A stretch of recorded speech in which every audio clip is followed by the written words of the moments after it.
Buenas noches, soy Melanie Urbina, bienvenidos a Tiempo Después. Muy buenas noches, soy Juan Luis Orrego, bienvenidos a Tiempo Después. Realmente a lo largo del tiempo las mujeres hemos tomado control de nuestra sexualidad, nuestras decisiones y nuestra vida. ¿Qué tanto en los últimos 40 o 50 años se ha avanzado en el Perú respecto a los derechos de la mujer? Todavía quedan temas pendientes, esos y otros asuntos trataremos de resolver hoy en nuestro programa. El tema de hoy es mujer, salud sexual y reproductiva.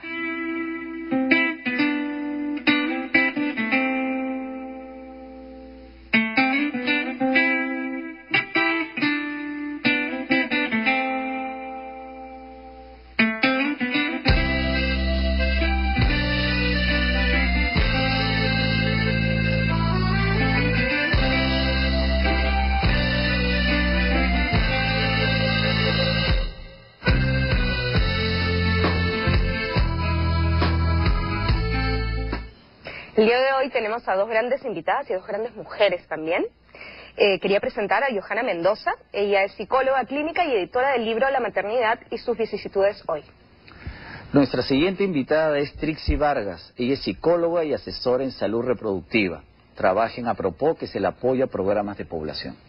Bueno, empecemos el programa tan lindo e interesante. ¿Qué es salud reproductiva? ¿Qué incluye la salud reproductiva? Por lo general las personas cuando hablamos de salud reproductiva pensamos de ella, la asociamos a planificación familiar y anticoncepción. Claro. Pero el concepto es más amplio. Tiene que ver, por ejemplo, con una maternidad segura. Tiene que ver con esos controles prenatales que lleven a esta mujer a tener una maternidad libre de riesgos y a prevenir mortalidad materna. Tiene que ver con todo lo que es control y detección, por ejemplo, a tiempo de cáncer uterino, cáncer a mamas. Tiene que ver también con prevención de aborto y dar tratamiento también en caso de que la mujer haya tenido un evento de este tipo. Ahora, Trixie, pero para llegar a este concepto, no el Perú, la humanidad ha tenido que pasar pues por un largo camino.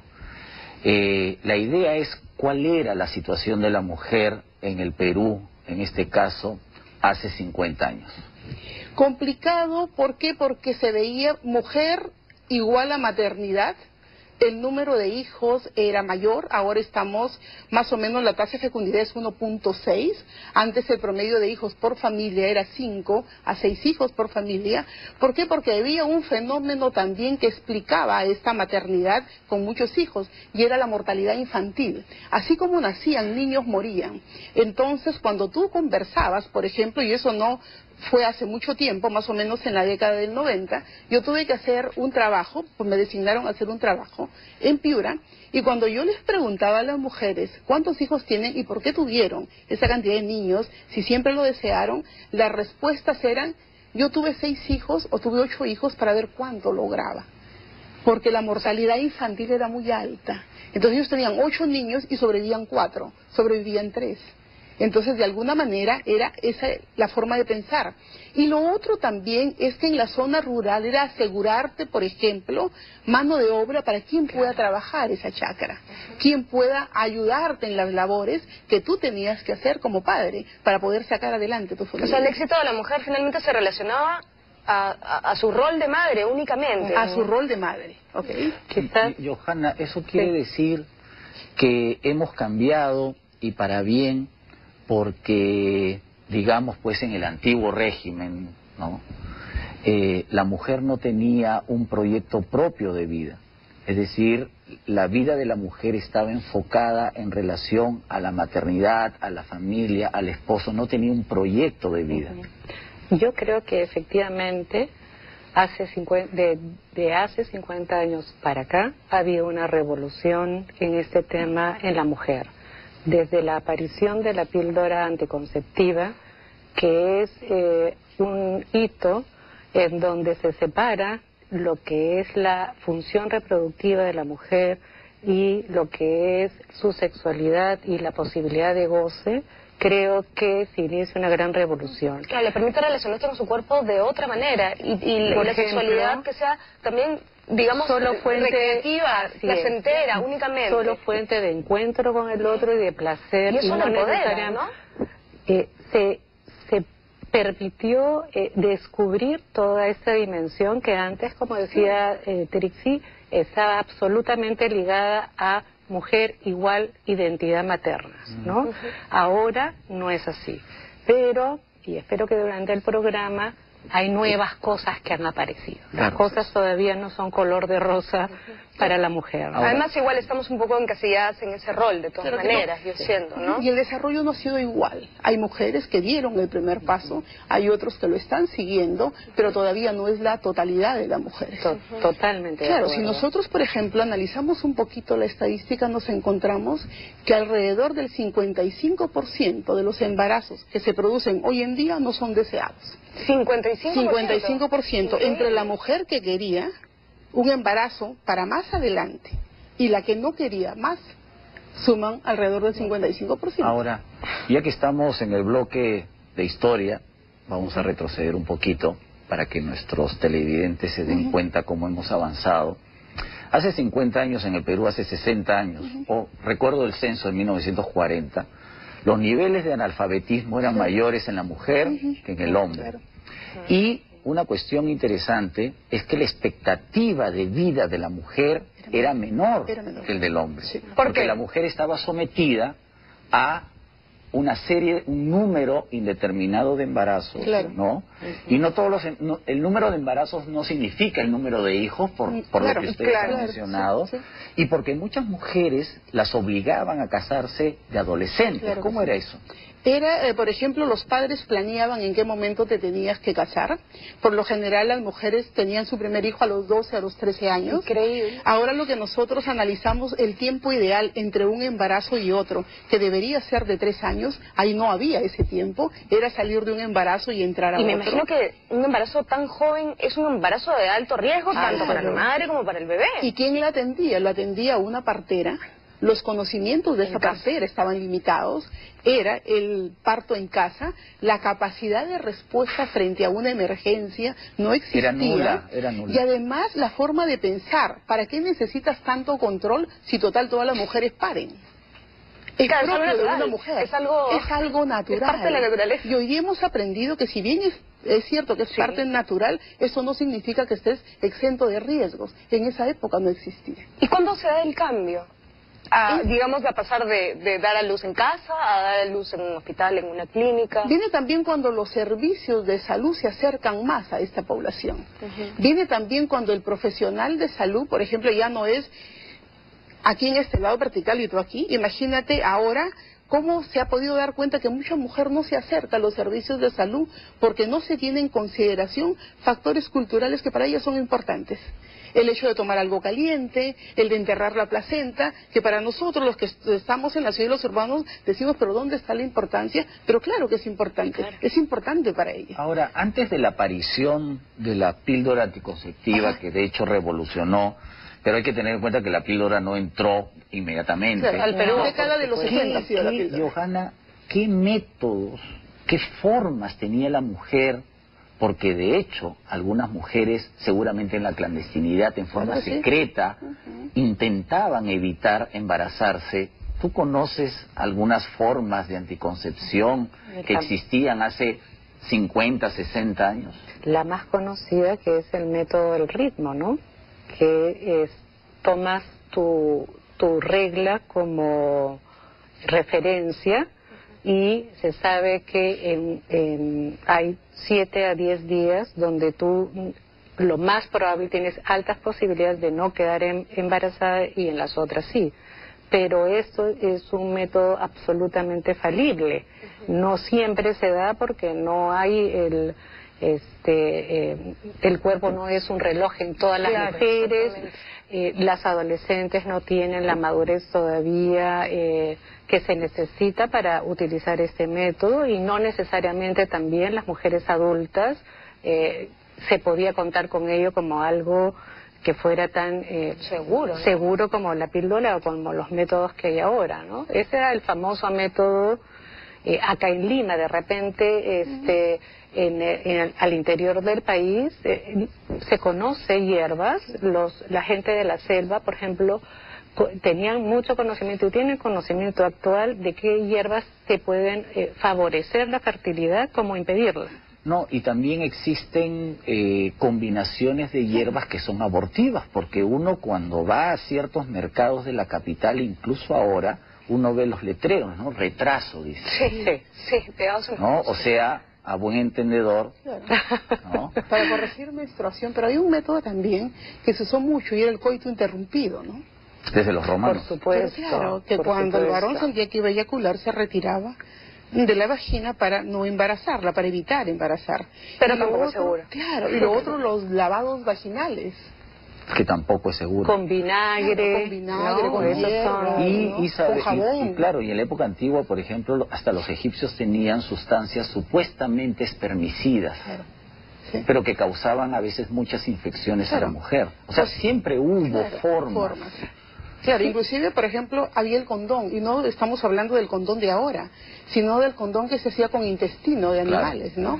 Inclusive habían condones que se hacían de lino. Imagínense ustedes un condón de lino, lo difícil que debió ser para esa mujer una relación Claro. sexual así. Claro. Pero ahí el fin no necesariamente era planificación familiar o tener el número de hijos deseados, sino era para controlar infecciones Profilaxis. sexuales. Era método Infecciones profiláctico más que anticonceptivo, Sí, sí, sí. ¿no? Por el Infecciones contagio sexuales. de enfermedades Claro, venéreas. y el auge de la sífilis en esos momentos, ¿no? Bueno, aprovechamos para irnos a un corte y cuando regresemos vamos a hablar justamente de eso, de las enfermedades que atacan principalmente a las mujeres. Ya regresamos.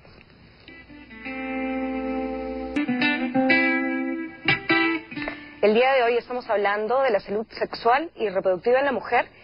Hablemos de eso, de los cuidados médicos y las enfermedades. ¿Cuáles son las principales enfermedades que pueden atacar a una mujer que se relacionan a la sexualidad? En estos momentos las infecciones de transmisión sexual, por ejemplo, hay muchas mujeres que se infectaron de alguna de ellas y lo hicieron a través de las parejas. Lo estamos mirando actualmente en los casos de VIH, donde alguna estadística nos decía que en el último tiempo, de cada 10 mujeres que daban positivo a la prueba, 9 contrajeron el virus a través de su única pareja sexual. Increíble. Johanna, las enfermedades de transmisión sexual en mucho tienen que ver con la información, Así es. ¿no? Que está disponible a través de los medios, de las escuelas, en fin. En el Perú existe libertad de información sobre salud reproductiva. Hay muchas mujeres en el Perú que no tienen acceso a esa información. Así es.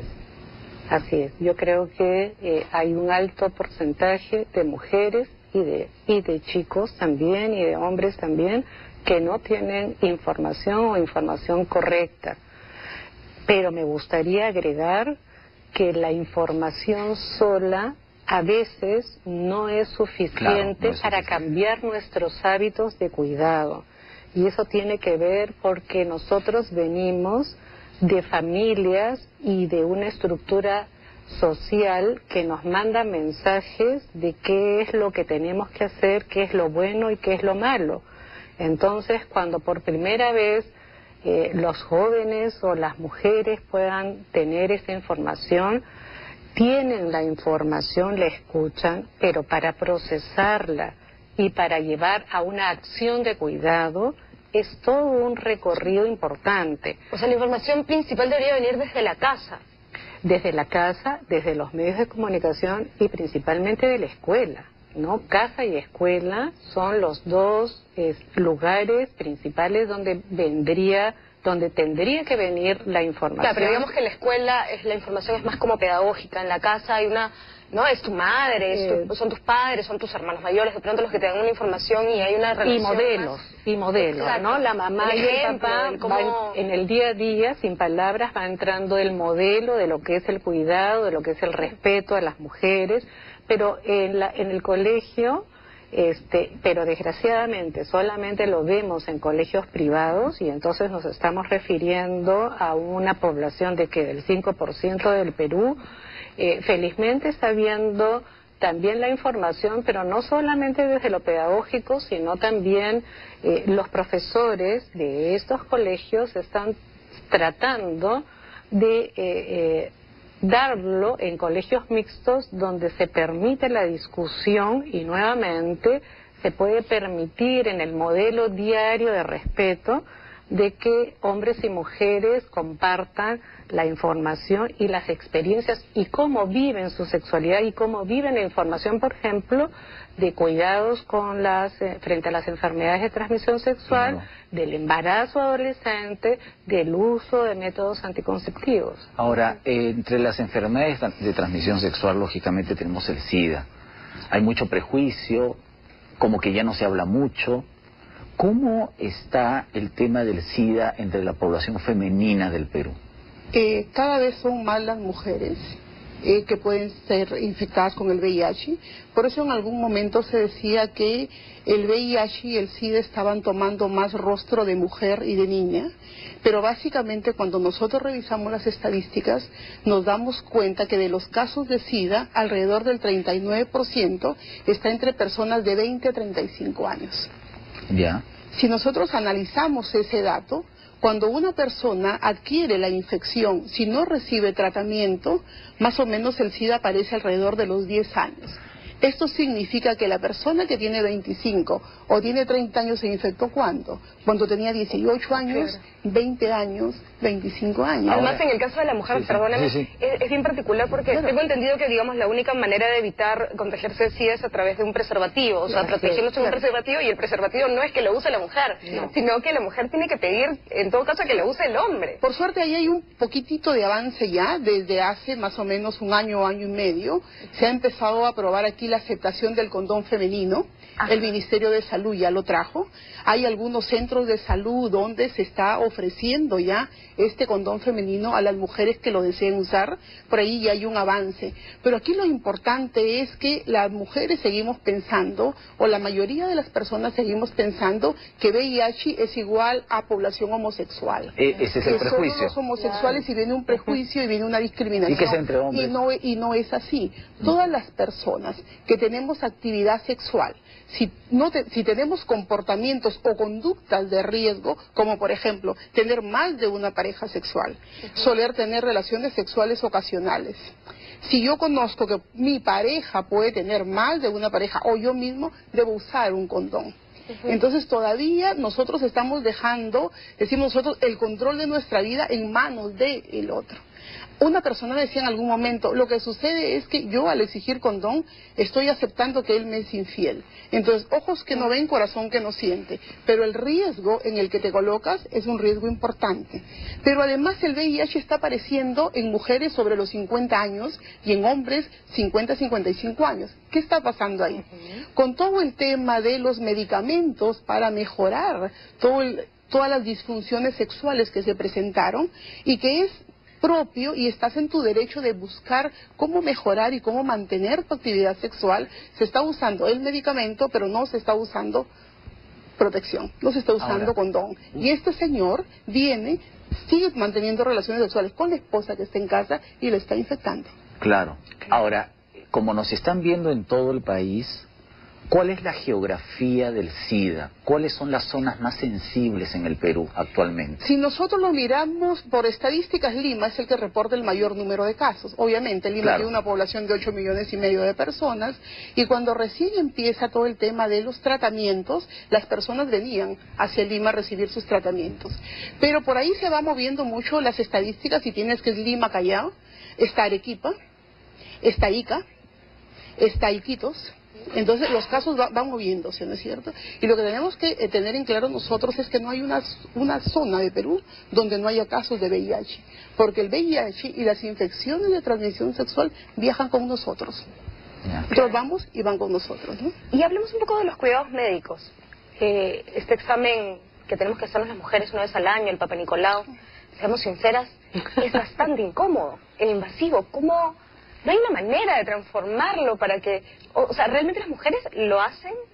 ¿Ha aumentado? Claro, ¿Somos más responsables con ese tema? Siempre tenemos temor al examen médico. ¿Okay? Yo en algún momento, por un proyecto, estuve trabajando dentro de sala de atención, de sala de partos y de sala de examen. Y cuando el médico me decía, vamos a probar y te vas a ver cómo se reacciona. Señora, le vamos a colocar el espéculo, inmediatamente hace uno esto, ¿no? contraes, es el mismo temor. Pero cuando uno va informada, cuando tienes la posibilidad de conversar un poquito con ese profesional de salud que te va a realizar el examen, las cosas cambian. Y es un examen muy rápido. Lo que se trata es de sacar la mucosidad que está en el cuello uterino para analizarla y ver si hay células cancerosas o no. Pero todavía nos falta esa cultura de prevención. Todavía la dejamos. O sea, sabes que como mamá te preocupas de que a tus hijos estén sanos, de que si le duele algo a la esposa ir al médico, y uno sigue postergando la visita. Es algo bien femenino eso, creo, ¿no? Preocuparse más por el resto más bien y deberíamos preocuparnos primero por nosotros, porque nosotros depende ese resto, ¿no? Ahora, Johanna, es el tema que te voy a presentar da para varios programas, pero entonces haremos más programas, el aborto, ¿cómo se está? ¿Cuál es ¿En qué estado de la cuestión está el tema del aborto en el Perú? ¿Cómo abordarlo para no sembrar mucha reacción? Para que las mujeres no tengan que pasar por esa experiencia, porque es una experiencia bastante complicada desde el punto de vista emocional, ¿no? Quizás desde el punto de vista médico, la intervención nuevamente es relativamente sencilla para aquellas mujeres que tienen las posibilidades de ir donde un médico y bajo condiciones propias. Pero yo creo que el aborto es una experiencia que siempre deja una secuela. Es traumática. De todas maneras. Así provenga de una persona, de una mujer que considere que ese puede ser una opción, porque aquí el punto es que muchas mujeres no consideran el aborto como una opción. No. Se encuentran de pronto embarazadas. No es un método. No, en absoluto, no lo ven como una opción Nadie quiere llegar al aborto. Nadie, por supuesto. Es una situación difícil, pero hay muy poca población femenina que piensa que si saliera embarazada, una de sus opciones podría ser el aborto. Se encuentran de pronto con que la única manera de interrumpir algo no deseado es el aborto, y muchas de ellas el aborto viene cargado de una prohibición social, religiosa, y entonces no solamente es qué hago con el embarazo, cómo lo interrumpo, sino estoy en una situación absolutamente dificilísima de mi vida, ¿no? Entonces yo lo abordaría más por considerar no solamente lo físico y el derecho que las mujeres deberían de tener de acceso a este servicio, sino la consideración de la parte más bien emocional junto con la física, ¿no? Entonces quizá como sociedad deberíamos cambiar el giro, es decir, cómo evitar que la mujer llegue al trance del aborto. Con mayor educación, ¿no? Información es todo, con información y apuntar al cambio de actitud. He tenido no ver a la oportunidad mujer como culpable. He tenido oportunidad, por ejemplo, de dedicar módulos a jóvenes en instituciones que eran religiosas, a módulos a jóvenes que lo organizaba UNFPA con el Ministerio en ese momento de trabajo, y donde se podía llegar a varios cientos de jóvenes, y el problema era ahí que muchos tenían algo de información o mucha información, sin embargo no llegaban a la actitud de cuidado. Porque la actitud de cuidado... Ese también es un problema. La gente tiene la información, pero igual falla. Un joven hoy día sabe que tiene que utilizar un condón. Claro. Y ahora tú puedes ir a cualquier farmacia y nadie te va a mirar mal. Es que el problema es que más de la mitad de los jóvenes, según las estadísticas, reconocen que las relaciones sexuales las hacen bajo los efectos del alcohol o de las drogas. Tenemos que irnos a un corto comercial, perdón que los interrumpa, pero vamos a seguir hablando justamente de los jóvenes y la sexualidad. Ya regresamos. El día de hoy estamos hablando de la salud reproductiva y sexual en la mujer. Yo creo que equivocadamente se piensa que mientras más información se da, eso se relaciona con que se está incentivando a los jóvenes a tener relaciones sexuales. ¿Es verdad eso? No, en absoluto, no. Esa quizás sea una manera de ciertos sectores, también incluidos los padres, de querer probablemente controlar sus propias angustias frente a un tema, ¿no? Porque resulta muy difícil a los padres criar en estos temas a sus hijos, hablarles, darles la información y acompañarlos en el momento oportuno a que vayan a los profesionales que tuvieran que asistir, a las ginecólogas, a sus hijas, a sus hijos, donde tuvieran que recibirle esta información. Mentira. Más información no es estimular a que los chicos salgan por ahí, enloquezcan y tengan relaciones sexuales con cualquiera. Todo lo contrario. Claro. Digamos que lo ideal es que inicien su vida sexual lo más tarde que se pueda. Así es. Pero no por no decirles, van a no hacerlo. La postura actual en psicología o en ciencias que tienen que ver con eso es que los adolescentes, cuanto más retrasen la actividad sexual, mejor. Primero porque su cuerpo, un cuerpo de 13, 14 años, todavía no está maduro, pero psicológicamente, anímicamente tampoco. Son personas que están transformando un cuerpo. No sé si los televidentes puedan un poco recordar estas edades. Uno cambia un cuerpo, cambia la voz, comienzan a surgir la redondez de las caderas en las mujeres, la aparición de los pechos, los hombres, el crecimiento del pene. Todo esto es, en realidad, para un puber, para un adolescente, es una revolución psicológica. Dejas un cuerpo para adquirir otro y con un bombardeo de las hormonas. Entonces son personas que todavía necesitan años de transición y de acomodación para poder lograr tener encuentros sexuales, en el mejor de los casos, con sus parejas estables, con sus enamorados, y que este encuentro sea satisfactorio y a la vez afectivo. Ahora, Trixie, la realidad nos dice que la precocidad avanza. Claro que sí. ¿No? Entonces, los jóvenes empiezan su actividad sexual a edades cada vez más tempranas. Sí. Tenemos estadísticas, tú que has visto en tus estudios.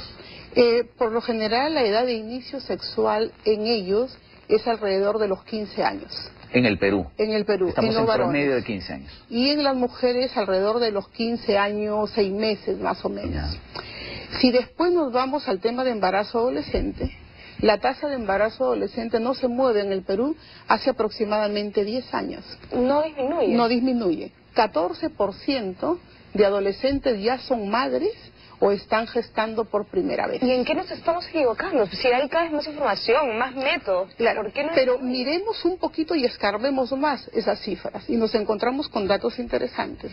Quien se embaraza es la adolescente más pobre.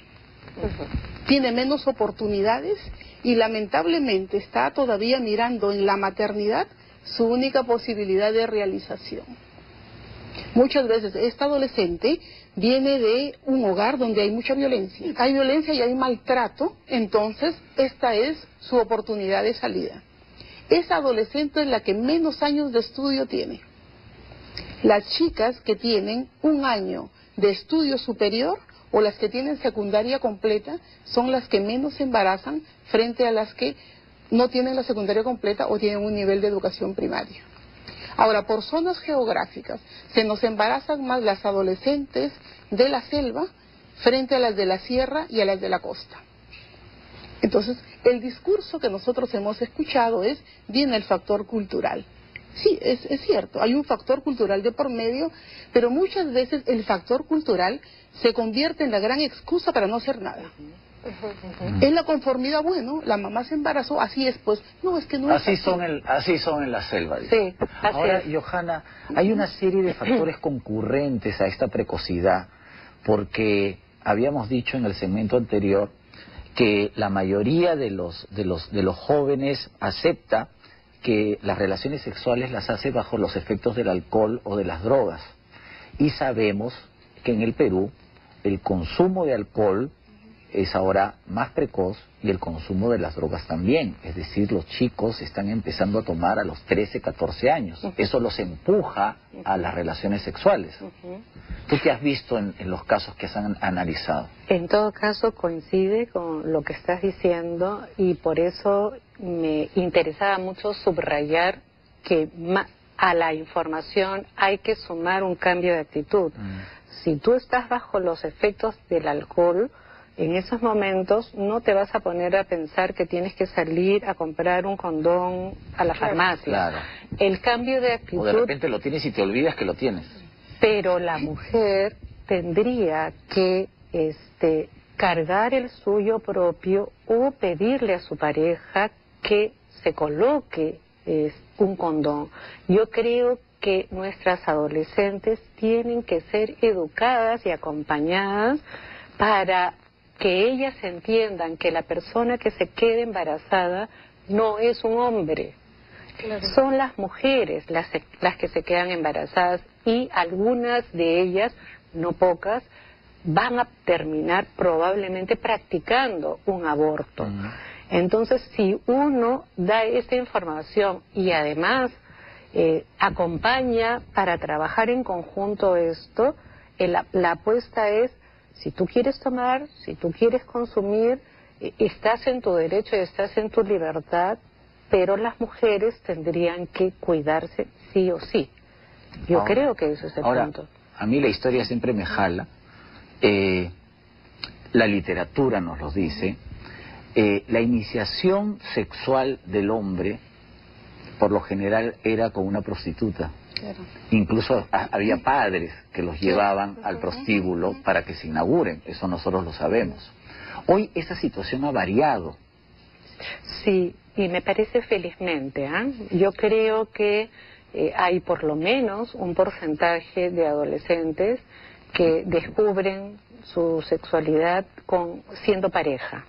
También hay un alto porcentaje de adolescentes que son muy promiscuos, ¿no? Entonces, una vez que han tenido su primera relación con alguien cercano y por lo tanto en forma afectiva, porque la experiencia con una prostituta, cero afecto, ¿no es cierto? Creo que esa es una de las cosas que desde mi punto de vista es un cambio muy favorable para los adolescentes, ¿no? Ahora, pero eso también puede incidir en un mayor número de embarazos de adolescentes. Sí. Esa es la otra consecuencia. Claro, esa es la otra consecuencia, pero me quiero detener un poquito en el trabajo sexual. ¿Ya? Cuando tú conversas con adolescentes y con jóvenes, ellos te dicen, no, yo he tenido relaciones sexuales con una chica que se ayuda en sus estudios porque el papá perdió el trabajo o el papá falleció. Entonces, el trabajo sexual ya cambió. El trabajo sexual ya no lo encuentras únicamente en los lugares donde se ejercía el trabajo sexual. Ya esta chica que hace trabajo sexual o este chico que hace trabajo sexual, y ojo, ahí hay que tener mucha alerta. Hay muchos jóvenes que se están prostituyendo. En algún momento necesita, como dicen ellos, compensar sus ingresos porque gastó más de lo que ganó y se convierten en compañía de hombres mayores y ellas ni siquiera se les ocurre que ellos pueden tener relaciones, en este caso bisexuales, y las expone a riesgo. Ahora, pero también hasta qué punto hay la libertad finalmente si es tu cuerpo de decidir hacer una cosa así, digamos, no es lo ideal, nadie está fomentando eso, pero... Pero es que viene el tema de la emoción que le gana la razón. Aún existe hoy en día que la chica decidió tener relaciones sexuales como una muestra de afecto hacia él.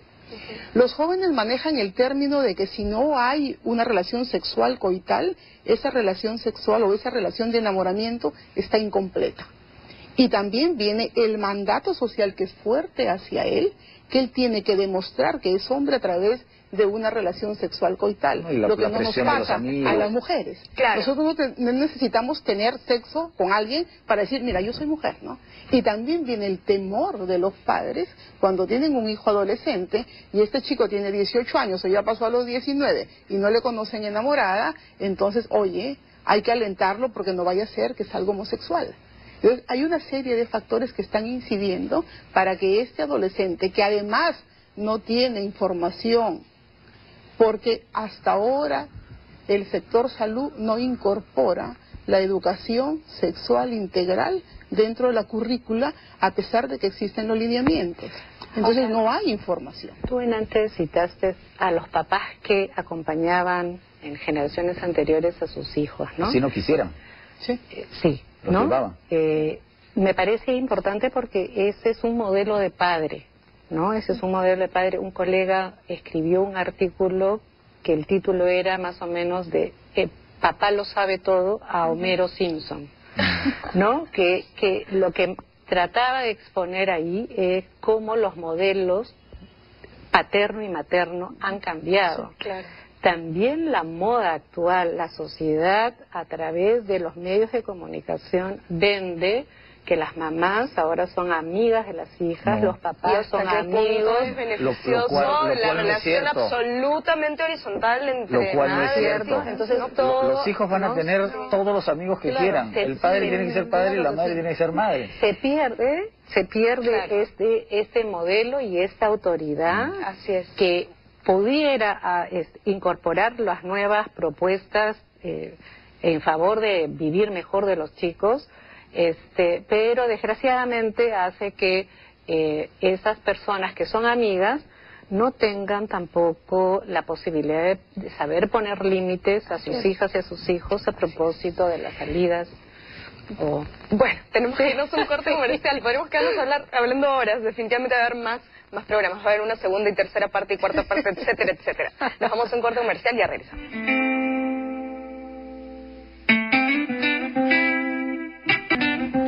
Regresamos aquí en Tiempo Después.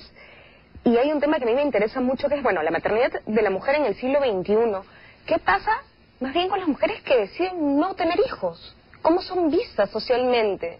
Hay mucha presión. Yo creo que se relaciona mucho a la mujer en su rol de madre, ¿no? Claro. Todavía nos sigue llamando la atención, porque no es que pasa con frecuencia, pero se está dando casos, ¿no? Donde la mujer decidió no tener hijos. Entonces socialmente la ves como la mujer que todavía le falta algo, ¿ok? La mujer que pobrecita se va a quedar sola, porque ¿cómo va a ser su vejez? Porque aún seguimos pensando en los hijos como compañía cuando Claro. uno esté viejo. Pero es la mujer que logró ya racionalizar su maternidad, ¿ok? ¿Ya? Entonces ha visto que yo puedo ser mujer y me siento bien como mujer sin necesidad de tener hijos. Y también ves otro grupo de mujeres, y que lo ves en los trabajos, que están alrededor de los 30 años, 28, 30 años, y que no están pensando en una maternidad próxima. Claro, eso Que- es algo que también pasa, ¿no? No solamente, Claro. bueno, se mantienen la cantidad de embarazos adolescentes, Sí. pero en otro sector Así Claro. se comienza a tener hijos mucho más tarde. Mucho más tarde, porque la mujer está pensando primero en En la maestría. la maestría, Claro. en dar En el mejor calidad de vida a trabajo. sus hijos, y es que este tránsito de la mujer del espacio de casa al espacio público es lo que ha cambiado, y es lo que ha producido. Pero se puede ser buena trabajadora, buena Perfecto. madre, Claro. buena en todos los aspectos, Claro. pero también no es mucha presión. Sí. Pero eso es lo que te quería preguntar, Johanna, Sí. la relación entre maternidad y mundo laboral. Porque sé de casos, y seguramente que hay mujeres en el Perú en este momento que sienten pánico de salir embarazadas o de decir en el trabajo que están embarazadas. ¿Cómo has visto tú el asunto? Mira, cuando comenzó el programa, tú señalaste cuáles habían sido los cambios históricos, ¿no? Y hablábamos un poco de la revolución a propósito de las píldoras anticonceptivas, y yo señalaba que en la actualidad, sin embargo, hay otras exigencias que le pesan a la mujer y que deberíamos entenderlas y atenderlas. La mujer de ahora, la mujer exitosa de ahora, tiene que ser exitosa profesionalmente, tiene que estar regia, ¿no? Claro. Regia, ¿no? Para competir y para verse bien, y tiene que tener hijos. Entonces, cumplir estas tres exigencias es en realidad un pedido enorme y gigantesco que vemos un montón de enfermedades psicosomáticas Claro. donde Porque- se expresa Pero Porque también se ve mal también a la mujer que solamente tiene hijos y cuida a sus hijos también se ve mal, y no trabaja, si no tienes una profesión. Ahora, pero la sociedad exige, para que una mujer sea exitosa, cierto itinerario. Sí, y el por itinerario supuesto. es una maternidad tardía. Así es. Porque primero tiene que terminar el colegio, luego tiene que terminar la universidad, luego hacer el posgrado, Así es. luego conseguir el trabajo, Así es. ascender medianamente en el trabajo, y ahí viene el momento. Ahí viene El momento en que pueden ser 34, 35, 36 años, cuando también ya la mujer resintió su capacidad reproductiva. Por eso es que ahora hay muchas dificultades por salir embarazada. Nuevamente, si los televidentes pueden concentrarse en este punto, nuevamente es el cuerpo de la mujer que está en cuestión. Claro. ¿No? Si ella quiere lograr todos estos ideales exigidos por la sociedad, a los 38 años está con una presión para tener hijos y un cuerpo que se acerca por reloj biológico, ¿no? A los casos de su fertilidad. Exactamente. Entonces, nuevamente es la mujer que entre esos 38 y esos 42 uno ve en la consulta que sufre porque inclusive a veces no tiene una pareja que considere sea la pareja indicada para ser el papá. Claro. Y es entonces, ¿cómo consigo la pareja? De repente no salgo embarazada, no se sale embarazada, se ve, últimamente ha subido mucho la las presión estadísticas. Ahora, Trixie, otro tema que me interesa es la mujer en el campo, la mujer rural. ¿Cómo está la maternidad en el sector rural? Aún tenemos que muchas mujeres, claro, ha disminuido, definitivamente que ha disminuido. Esa es una buena noticia. Pero no como en la zona urbana. Ya. Por ejemplo, Entonces, ¿cuál es el promedio de hijos actualmente en el campo por mujer? En el campo estamos alrededor de 3 hijos por mujer. Pero hace 20, 30 años era 6, 7. Cuando tú le preguntas a esta mujer del campo, 3.5 me parece que es, cuando tú le preguntas cuál es su deseo en cuanto al número de hijos, es mucho menor. Y ahí tenemos todavía problemas de machismo existente, también tenemos necesidad insatisfecha de planificación familiar, porque muchas veces no hay todos los recursos, todos los métodos. Cuando ella va al centro de salud resulta que el inyectable que ella usaba no está disponible, hubo retraso en llegar ese inyectable. Todavía esta mujer se siente presionada, ¿no?, por la pareja y por la familia a tener más hijos, sobre todo cuando no tuvo el hijo varón para que continúe el apellido, también sientes presión, pero también encuentras un grupo de mujeres en la zona rural que ya aprendió, es cierto, que teniendo menos hijos tiene más posibilidades de ella, de tener mejor salud, de poderles dar a sus hijos mejor calidad de vida. Ya esta mujer ya está interesada, ya se le enseñó poco a poco que es necesario que ese niño vaya al colegio, que el niño cuando esté enfermo debe ir al centro de salud. Entonces ya se va dando el cambio, no como el que se ve en la ciudad, que es vertiginoso. En el campo es más lento, pero que de todas maneras se está dando el cambio, se está dando. ¿Y cuál es la relación entre las creencias religiosas y la sexualidad? Más allá de la maternidad, yo creo que hay una cosa, la culpa, en la mujer, ¿no? Porque, digamos, en la sexualidad masculina hay una cosa celebratoria, ¿no? De que está bien, empezó, tiene una vida sexual. En la mujer creo que se relaciona más con la culpa, el placer, ¿no? El placer con la culpa. Claro, porque el placer se vio como una situación demoníaca, es lo malo. Cuando los seres humanos nos acercamos al placer y le huimos al dolor. Entonces era un poco sexualidad igual reproducción. Yo tenía un profesor que me decía hay que aprender ya que sexualidad es igual a recreación, más que reproducción. Y la reproducción es ideal en el momento oportuno y con la persona indicada. Pero ¿qué cosa sucede? Hemos visto y hemos empezado por aceptar que la sexualidad es parte de nuestra naturaleza. Y al ser parte de la naturaleza es el gran paso para que todos empezamos a entender que si está puesta ahí, yo puedo seguir creciendo como ser humano a través de mi sexualidad porque gano bienestar, mejoro, mis relaciones son mejores. Y vamos a aprender que la sexualidad no es instrumento para someter a ninguna persona. Y de repente, antes, Trixie, tú dijiste calidad de vida, ¿no? Calidad, claro. Yo creo que tendríamos que hacer un gran esfuerzo por ser respetuosos de todas las creencias. Sí. ¿No es cierto? Entonces, Por ejemplo, yo espero acompañar a mi hija a que su vida sexual sea lo más satisfactoria para ella y que ella aprenda a elegir por ella, y en ese sentido a veces no podría decir yo la iglesia, sino algunos representantes transmiten ciertos valores que, lejos de ayudar a que las personas se descubran, entorpecen con la culpa. Pero finalmente, para enseñar a todos los sectores, yo creo que uno tendría que respetar también esos valores, como ellos tendrían que respetar, por ejemplo, los valores que de repente Trix y yo representamos. Y de lo que se trata es de que cada mujer y cada hombre libremente elija el camino y se cuide. Los que quieran tener relaciones sexuales siendo adolescentes, que lo hagan acompañados, sería lo mejor, pero con cuidado de sus personas. Y los que no, bienvenidos. Las mujeres que quieran ser madres, bienvenidas, y las que quieran trabajar, que se cuiden, porque es una exigencia muy grande. La maternidad es un fenómeno sumamente complejo, y aquellas mujeres que decidan no tener hijos, bienvenidas también, ¿no? Claro. Un respeto. Aprovecho lo que dices porque yo también tengo una hija y concuerdo totalmente. Yo quiero que mi hija sea sexualmente plena y feliz. Eso tendría que empezar, digamos, la educación desde que son chiquititos, en su relación con su cuerpo. Por supuesto, por eso los nidos les enseñan: cuida tu cuerpo, no dejas que ningún adulto, ni padre ni madre, te toque de una manera que te incomode.